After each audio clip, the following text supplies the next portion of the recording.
जय श्री राधे, जय श्री कृष्ण। सभी भक्तजनों का स्वागत है राधा अष्टमी महोत्सव की इस पावन कथा में। भाद्रपद मास के शुक्ल पक्ष की अष्टमी तिथि को वृक्ष भानु नंदिनी स्वयं भक्ति स्वरूपा श्री राधा जी का प्रकट्य हुआ था। आज हम जानेंगे राधा रानी का दिव्य जन्म, उनकी लीला, राधा अष्टमी का महत्व, पूजा विधि और उनसे जुड़ी पवित्र प्रसंग। आइए भक्ति भाव में डूबकर सुनते हैं यह अमृत कथा। एक समय की बात है, बरसाने के राजा वृषभानु और माता कृति बड़े धर्मात्मा, परोपकारी और भक्तिमान दंपति थे, परंतु उनके जीवन में एक कमी थी, उनकी कोई संतान नहीं थी। राजा वृषभानु और रानी कृति ने निरंतर तप, यज्ञ और भगवान विष्णु से प्रार्थना की। भाद्रपद शुक्ल अष्टमी के दिन प्रातःकाल माता कृति की गोद में एक दिव्य कन्या ने जन्म लिया। जब यह अद्भुत समाचार फैला तो पूरे बरसाने में उत्सव का माहौल छा गया। उस कन्या का शरीर अतुल्य तेज से आलोकित था, किंतु विशेष बात यह थी उसकी आंखें बंद थीं। सब चिंतित थे कि यह कन्या नेत्रहीन क्यों है। माता पिता दुखी हुए, लेकिन तभी महर्षि नारद आए। उन्होंने कहा, हे वृषभानु, हे कृति, यह कन्या साधारण नहीं, यह स्वयं लक्ष्मी स्वरूपा है।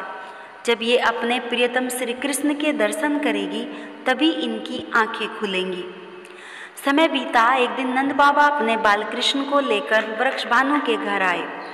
जैसे ही कृष्ण ने राधा जी के पास कदम रखा, वैसे ही राधा जी ने पहली बार अपनी आंखें खोली। उनकी दृष्टि का प्रथम दर्शन श्री कृष्ण ही बने, इसलिए राधा और कृष्ण का नाम सदैव साथ लिया जाता है। राधा कृष्ण, कृष्ण राधा। जहाँ कृष्ण है वहाँ राधा है, जहाँ राधा है वहाँ कृष्ण है। अब पूजा विधि। 31 अगस्त 2025 को भक्तों राधा अष्टमी के दिन व्रत और पूजा करने से विशेष पुण्य की प्राप्ति होती है। पूजा विधि इस प्रकार है। प्रातः ब्रह्म मुहूर्त में उठकर स्नान करें। घर पर मंदिर में राधा कृष्ण की प्रतिमा या चित्र स्थापित करें। लाल या गुलाबी वस्त्र अर्पित करें। पुष्प, तुलसी दल, मिश्री, दही और मक्खन का भोग लगाएं। दीप जलाकर नीचे दिए मंत्र जपें। ओम वृषभानुजे विहाय कृष्ण प्रियाय धीमहि तन्नो राधा प्रचोदयात्। इसके बाद राधा कृष्ण की आरती करें। पूरे दिन फलाहार करके व्रत रखें। संध्या समय कथा श्रवण करें। प्रसाद ग्रहण कर व्रत का समापन करें। शास्त्रों में कहा गया है, राधा भक्ति की अधिष्ठात्री देवी है।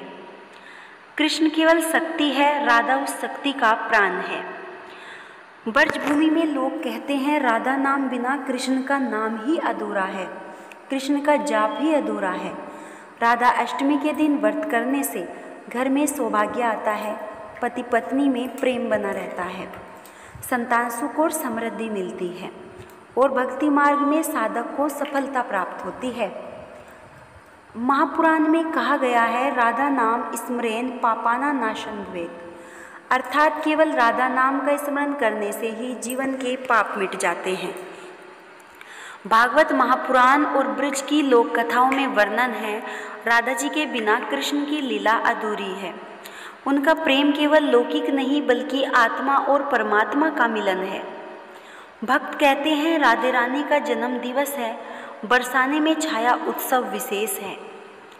जय जय श्री राधे, जय जय श्री राधे। इस दिन भक्त मृदंग, झांझ और कीर्तन के साथ राधा कृष्ण के भजनों में लीन हो जाते हैं। राधा अष्टमी का व्रत करने वालों को भक्ति, सौभाग्य, समृद्धि और सुख शांति मिलती है। जो अविवाहित है उन्हें उत्तम जीवन साथी की प्राप्ति होती है और दाम्पत्य जीवन में प्रेम बढ़ता है। संतान की रक्षा और दीर्घायु का आशीर्वाद मिलता है। शास्त्र कहते हैं, राधा नाम स्मरण मात्रेन भवै बंधान मुच्यते, अर्थात राधा नाम का स्मरण करने से जीव जन्म मरण के बंधन से मुक्त हो जाता है। भक्तों, इस प्रकार राधा अष्टमी का व्रत, पूजन और कथा सुनने मात्र से जीवन में आनंद, शांति और प्रेम का संचार होता है। बरसाने वाली राधे माँ का स्मरण करे और कहे, राधे राधे, जय श्री राधे। इसी के साथ राधा अष्टमी कथा का यह पावन श्रवण पूर्ण होता है। अगर आपको यह कथा अच्छी लगी है तो वीडियो को लाइक करें और हमारे चैनल को सब्सक्राइब करें और कमेंट में जय श्री राधा, जय श्री कृष्ण, राधा कृष्ण कृष्ण राधा जरूर लिखें। राधे राधे, राधे राधे, राधे राधे, राधे राधे, कृष्ण कृष्ण, चिंची चिंची, राधे कृष्ण।